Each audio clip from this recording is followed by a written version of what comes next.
একলা আমি বাহির হলেম তোমার অভিসারে, সাথে সাথে কে চলে মোর নীরব অন্ধকারে।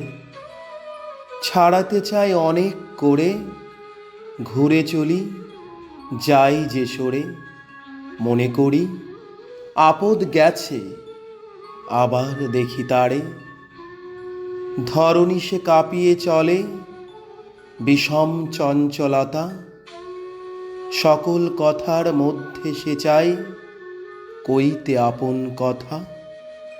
সে যে আমার আমি, প্রভু, লজ্জা তাহার নাই যে কভু। তারে নিয়ে কোন লাজে বা যাব তোমার দ্বারে। একলা আমি বাহির হলেম তোমার অভিসারে। ধন্যবাদ।